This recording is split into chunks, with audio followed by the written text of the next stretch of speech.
Myanmar, Nepal, Bhutan से लेके वो अखंडित भारत की बात कर रहा हूँ।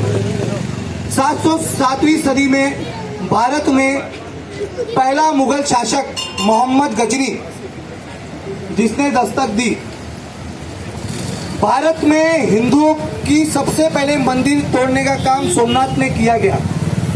707वीं सदी में भारत के सबसे पहले मंदिर को तोड़ा गया। उसके बाद अनेक हिंदू धर्म के स्थलों पर हिंदू धर्म के ऊपर अन्य अत्याचार, अन्य शोषित, अन्य प्रकामन हो रहे थे।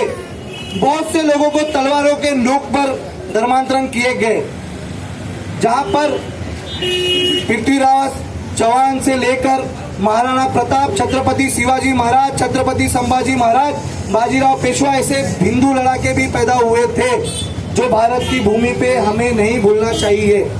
तो 1527 ऐसा समय था जब मीर बाकी, जिसने अयोध्या में राम मंदिर को तोड़कर बाबरी मस्जिद का निर्माण किया।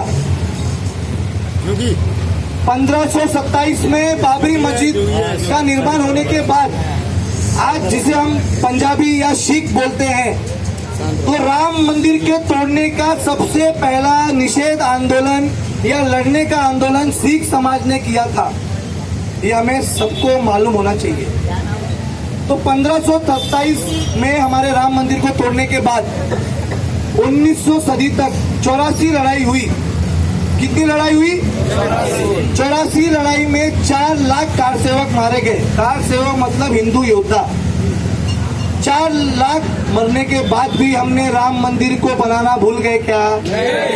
अब अपने हिम्मत को कम कर दिए क्या? 1300 साल से मुगल साम्राज्य का दबाव झेल के, उनके पूरे विरोध को झेल के हिंदू समाज बिखर गया क्या? आज भी हिंदू खत्म हो गया क्या? अंग्रेजों के समय में धर्मांतरण के विषय में हिंदू जो ईसाई बना, हिंदू खत्म हुआ क्या? 1925 में राष्ट्रीय स्वयंसेवक संघ की स्थापना हुई। केशव बलिराम हेडगेवार जी ने स्थापना की, जिसके साथ द्वितीय संचालक सदाशिव गोलवालकर जी भी थे। तो 1925 में बना हुआ राष्ट्रीय स्वयंसेवक संघ ने पूरे देश में धीरे धीरे अपना कार्य बढ़ाया। लेकिन दुर्भाग्य की बात यह थी कि हिंदू उस समय सोया था। हम लोगों की जोड़ने की कोशिश कर रहे थे, जो आज हम अभी भी कर रहे। 1947 ऐसा एक दृश्य देखने को मिला जहां पे भारत के टुकड़े हुए, धर्म के आधार पे पाकिस्तान बना, जो पाकिस्तान का नाम ईस्ट पाकिस्तान, वेस्ट पाकिस्तान था। 1947 के बाद भी भारत में दंगे होने शुरू हुए। हिंदू बेचारा पहले से ही शांति धर्म का पालन करने वाला धर्म है, जो हम किसी को मारने की बात नहीं करते थे, हम गाय को पूजने वाली बात करते थे और माँ बहन को पूजने वाली बात करते थे। तब वो दृश्य है कि 1964 में विश्व हिंदू परिषद की स्थापना हुई। आपकी विश्व हिंदू परिषद की स्थापना जन्माष्टमी के दिन पवई के स्थित एक आश्रम में हुई थी। आप नेट पे भी डालोगे तो आपको जानकारी मिल जाएगा। 1964 में विश्व हिंदू परिषद की स्थापना के बाद धीरे धीरे विश्व हिंदू परिषद की स्थापना हुई थी घर वापसी के लिए। मतलब जो हिंदू भाई हिंदू धर्म छोड़कर ईसाई या मुसलमान बने, पूरे विश्व के स्तर पे अब फिर से उन्हें हिंदू संस्कृति और सनातन संस्कृति में वापस लेके आएंगे। लेकिन 1980 का एक दौर है जहां पर विश्व हिंदू परिषद का कमान या जिम्मेदारी अशोक सिंघल जी के हाथ में दिया गया।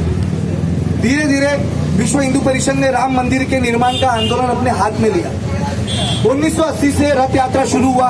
पूरे देश भर के हर गांव में विश्व हिंदू परिषद के कार्यकर्ता राम मंदिर के समर्थन के लिए, शिलान्यास के लिए हर घर घर तक जाना शुरू किए। 1981, 82, 83, 84 तक विश्व हिंदू परिषद के कार्यकर्ताओं के रथ यात्रा पर पत्थर फेंके जाते थे। सरकार हिंदू विरोधी थी, जहां पर सरकार ने विश्व हिंदू परिषद कार्यकर्ताओं को सुरक्षा नहीं दी। तो 1984 9 अक्टूबर 8 अक्टूबर के बीच में जिस तरह से रामायण में राम भगवान के समर्थन में पूरी वानर सेना उतरी थी, तो उसी तरह विश्व हिंदू परिषद के राम रथ यात्रा के लिए बजरंग दल का निर्माण हुआ। और वो बजरंग दल के कार्यकर्ता 1984 में बने हुए कार्यकर्ता पूरे देश में 7 साल में हर गांव में, हर जिले में, हर अमर शहर में फैले और 1992 6 दिसंबर को बाबरी मस्जिद का कलंक हमने मिटाया। वही हमारा शौर्य है। हम पैदा हुए थे और 92 के बाबरी ढांचा को तोड़ने के बाद हम चुप नहीं बैठे। 1990 में हमारे कारसेवकों के ऊपर गोली चलाई गई। सरजू नदी में पूरे पानी में रक्त बह रहा था। हम डरने वाले हिजड़े नहीं थे, हम जंगल के रक्षा करने वाले शेर थे। बजरंग दल के कार्यकर्ताओं की पहचान शेरों से होती है, ना कि सुअरों से। सुअरों की आबादी 2 लाख होगी, लेकिन शेर एक होगा। एक शेर 1 लाख सुअरों पे भारी पड़ेगा बस। लेकिन उसे अपने धर्म को, अपने रामायण को, अपने महाभारत को याद करने की जरूरत है।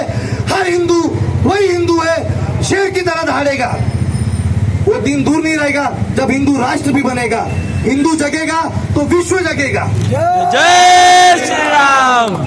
1992 में जब बाबरी ढांचा तोड़े, अगर नहीं तोड़े होते तो राम मंदिर मिलता क्या? नहीं मिलता कि नहीं राम मंदिर? नहीं। तो भी हमने कोर्ट में, प्रयागराज जिसका नाम इलाहाबाद था, इलाहाबाद कोर्ट में, पहला फैजाबाद कोर्ट से फिर इलाहाबाद कोर्ट गया। फिर 2010 में फैसला आया कि 2 गज 3 हिस्से में 2 हिस्सा रामलला विराजमान को दिया जाए, एक निर्मोही निकाड़ा को दिया जाए, एक सुन्नी वक्फ बोर्ड को दिया जाए। तो भी हम हिम्मत नहीं हारे। फिर हमने पिटीशन डाला सुप्रीम कोर्ट में।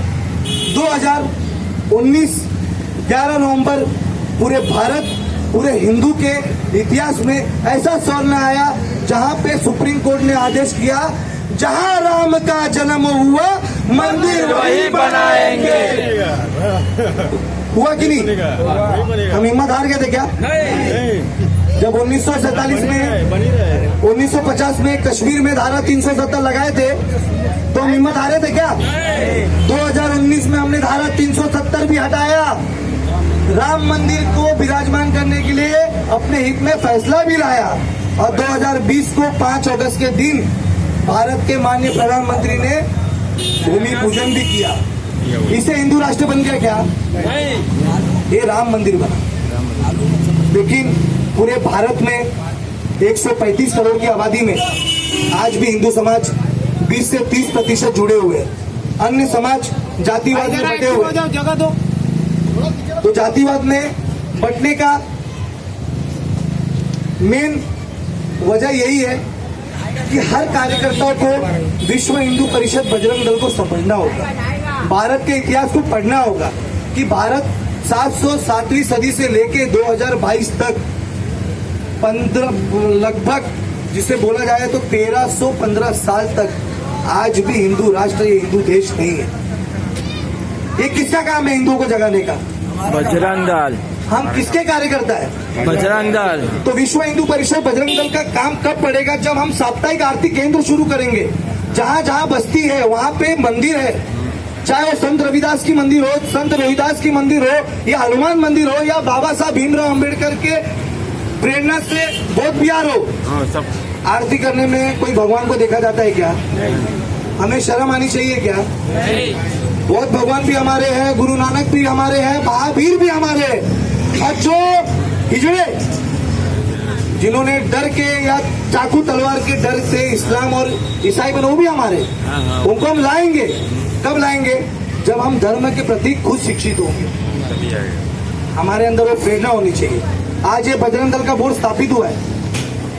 ये बोर्ड बनने के बाद यहाँ 200-300 किलोमीटर मीटर तक मैं आपको चैलेंज कर सकता हूँ, धर्मांतरक लफ्जियात का विषय यहाँ पे रुक जाएगा। क्यों? ये बजरंग दल का नाम, जय श्री राम का नाम नहीं है। क्योंकि विश्व हिंदू परिषद बजरंग दल को कोई कार्यकर्ता नहीं चलाता। विश्व हिंदू परिषद बजरंग दल को सब संगठित होकर चलाने वाला ये संगठन है। किसी व्यक्ति विशेष से संगठन चलता है तो आप जाके पॉलिटिकल पार्टी ज्वाइन कर लीजिए। हिजड़ों की भर्ती बजरंग दल में नहीं होगी। जय श्री राम। बस मैं अपने वाणी को विराम देता हूँ। यही कहना चाहता हूँ कि यहाँ के प्रखंड में राकेश सरोज जी, राकेश मौर्य जी, सागर गिरी जी, सनी तिवारी जी, लव गुप्ता जी, अशोक गिरी जी, संकेत चिट्टे जी, बहुत से ऐसे कार्यकर्ता जो संगठन के लिए समर्पित हुए। ऐसे सभी कार्यकर्ताओं की जोश को, गौर साहब के जोश को बढ़ाने के लिए हम एक बार जोर से जयकारा लगाएंगे। जय जय श्री राम। जय जय